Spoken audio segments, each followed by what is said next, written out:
So far as I think, this is my last MOD talk from this dais.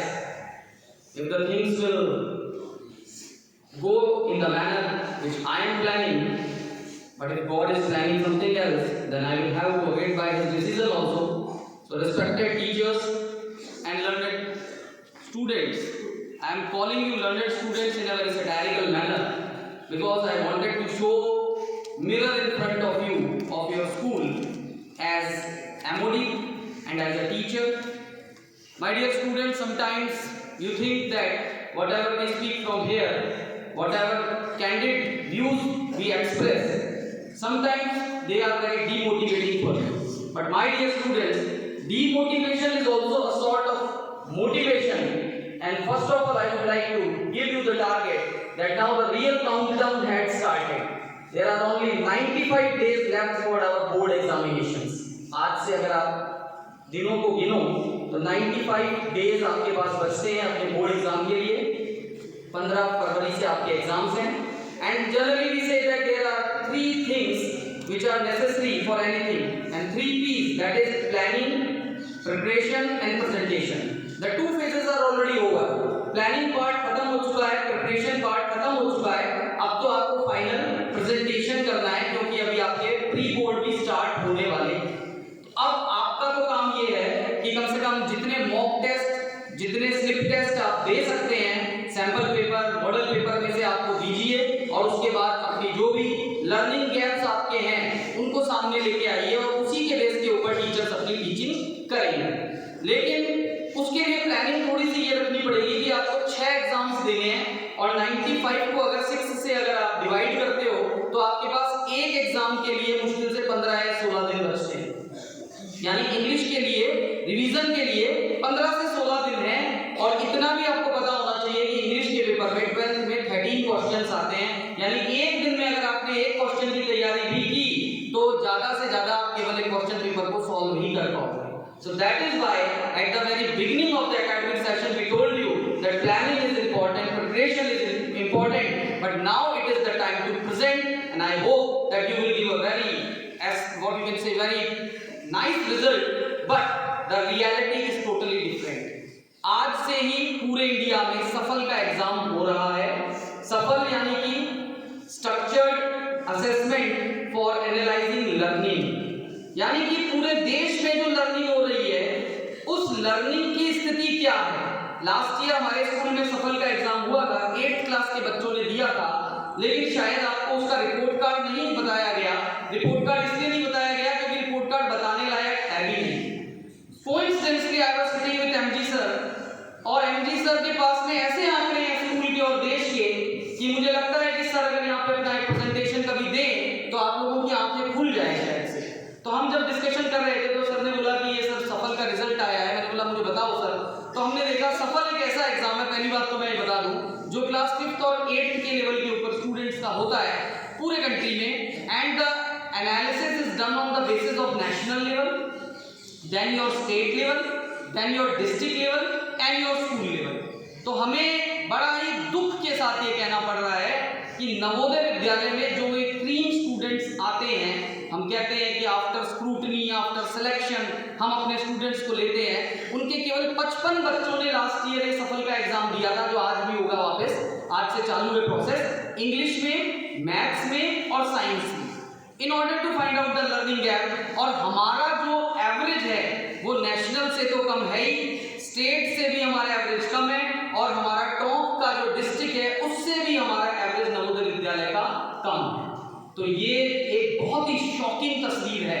ये exams क्यों लिए जाते हैं? In order to find out the learning gaps that I told you. Learning gap की वजह से ही पॉलिसियां बनाई जाती है कि टीचिंग मेथोडोलॉजी जो है उसमें क्या चेंजेस लेके आया जाए जिससे बच्चों के लर्निंग गैप को फिल किया जा सके। और इसीलिए नेशनल एजुकेशन पॉलिसी में और इस साल हर एक टीचर को TLM के अंतर्गत, टीचिंग लर्निंग मटेरियल के अंतर्गत 2000 रुपए की ऑटोनॉमी दी गई, और उन्हें कहा गया कि आप अपने लेवल के ऊपर कुछ ऐसे गेम्स लेकर के आइए, कुछ ऐसे टीचिंग मटेरियल लेके आइए कि उससे वो बच्चों का लर्निंग लेवल जो है, लर्निंग गैप जो है वो कम हो। तो अब आप देख लीजिए आज फिर एग्जाम होने वाला है, तो मेरी प्लीज एक बार रिक्वेस्ट है उन स्टूडेंट से जो आज सफल एग्जाम देंगे शोकेस है नवोदय विद्यालय के, तो please take this exam very seriously. इस एग्जाम को सीरियसली लेना। पिछली बार 55 स्टूडेंट्स ने दिया था, इस बार पूरी की पूरी क्लास दे रही है। तो it is my humble request to the concern subject teachers also, I will also be there for that exam to see what type of paper it is, where the student is need any kind of assistance. So please जिन भी का भी paper हो, थोड़ा सा हम बच्चों को सपोर्ट के लिए वहां पर रहें। और दूसरी जो चीज मैं आपके सामने बताना चाहता हूँ वो ये बताना चाहता हूँ कि हमेशा ध्यान रखना कि नीम के पत्ते कड़वे सही मगर खून साफ करते हैं, ये मंटो ने कही है बात। तो 2 दिन के बाद आपका पैनल इंस्पेक्शन होने वाला है और उसके अंदर आपकी जो परफॉर्मेंस है वो सबसे बेस्ट परफॉर्मेंस होनी चाहिए। लेकिन उसके लिए जो 3-4 चीजें मैं मुझे सुबह से जो नजर आई है एमओडी, वो सबसे पहला जो है वो आपका जो लुक है वो सबसे ज्यादा पैथेटिक था आपकी मॉर्निंग पीटी में भी और इस समय भी। हमें कोई यूनिफॉर्मिटी नजर नहीं आ रही है कि किसी ने ब्लेजर अगर पहना है तो पूरी स्कूल के पास ब्लेजर है, अगर नहीं है तो सबने ट्रैक डाले हुए हैं, अगर नहीं है ट्रैक तो हमने स्वेटर्स डाले हुए हैं। लेकिन ये जो शो है ये कम से कम 2 दिन के बाद में आपका एटलीस्ट नहीं होना चाहिए, number 1। Number 2, morning assembly is again the mirror of entire school. तो मॉर्निंग असेंबली में बच्चियों ने बहुत अच्छी परफॉर्मेंस दी है, बस थोड़ा सा ये देख लेना उस दिन कि जो हमारे 20 मिनट्स की एक्टिविटीज है वो सारी की सारी एक्टिविटीज उसके अंदर कंप्लीट होनी चाहिए। जैसे अगर आप चाहें तो इसमें बुक रिव्यू ऐड कर सकते हैं, एक स्टूडेंट टॉक इंट्रोड्यूस कर सकते हैं, या साइंस का कोई छोटा सा डेमोन्स्ट्रेशन भी यहाँ से दे सकते हैं, क्योंकि उसी से पता लग जाएगा कि हमारी क्या परफॉर्मेंस है। बाकी तो बच्चों ज़्यादा तो कुछ मैं नहीं कहूँगा, लेकिन मैं लिटरेचर का टीचर हूँ तो अपनी बात जो है, अगर मैं मानता हूँ कि ये मेरी लास्ट एमओडी टॉक है इस स्कूल से, तो कविता के माध्यम से ही मैं अपनी बात फिनिश करना चाहूँगा।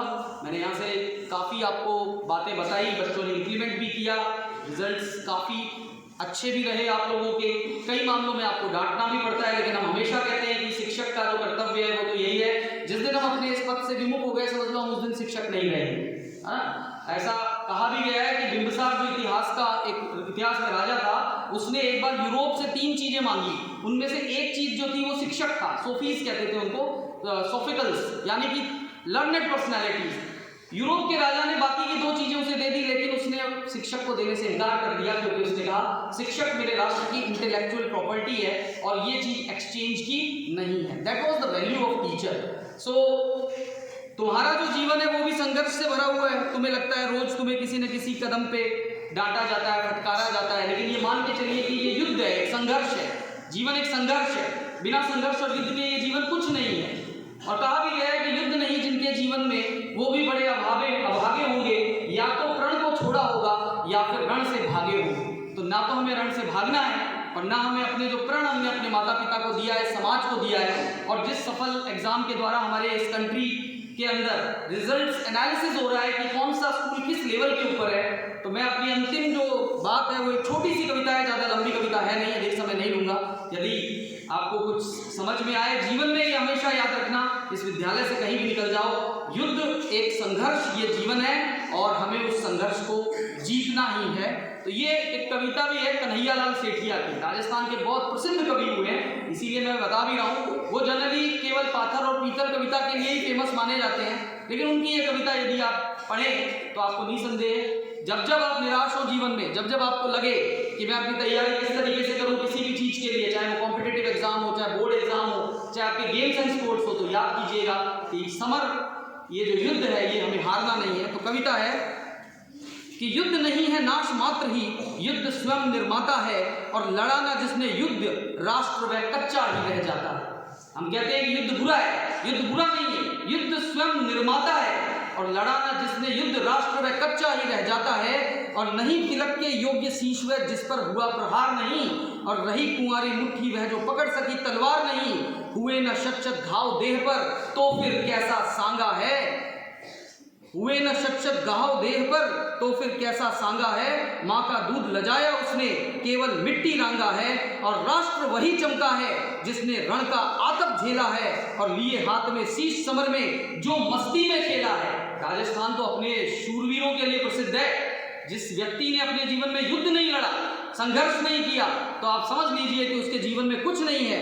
और उनके ही आदर्श बचे हैं। पूंछ हुई विश्वासों की और धरा दबी केतन छू आए ऊंचाई आकाशों की। ढालों भालों वाले घर ही गौतम जन्मा करते हैं और दीनहीन कायर क्लीवों में कब अवतार पनपते हैं। गौतम बुद्ध का भी जो जन्म है वो क्षत्रिय कुल के अंदर ही हुआ था, एक राजपुत्र थे वो, और बाद में ही उन्होंने उन सब चीजों को छोड़ा, क्योंकि उन सब चीजों को उन्होंने देखा था। तो बिना युद्ध को देखे तुम बुद्ध भी नहीं बन सकते। ढालों भालों वाले घर ही गौतम जन्मा करते हैं और दीनहीन कातर क्लीवों में कब अवतार उतरते हैं। और नहीं हार कर किंतु विजय के बाद अशोक बदलते हैं और निर्दयता के कड़े ठूंठ से करुणा के फल फलते हैं। बल पौरुष के बिना शांति का नारा केवल सपना है और शांति वही रख सकते हैं जिनके कफन हाथ में अपना है। और उठो, ये अंतिम पंक्तियां हैं आपके लिए, कि उठो न मूंदो कान, आज तो नग्न यथार्थ पुकार रहा और अपने तीखे बाण टटोलो, बैरी धनु टंकार रहा। एग्जामिनेशंस आपके आने वाले हैं, अपने धनुष की प्रत्यंचा चढ़ा लो।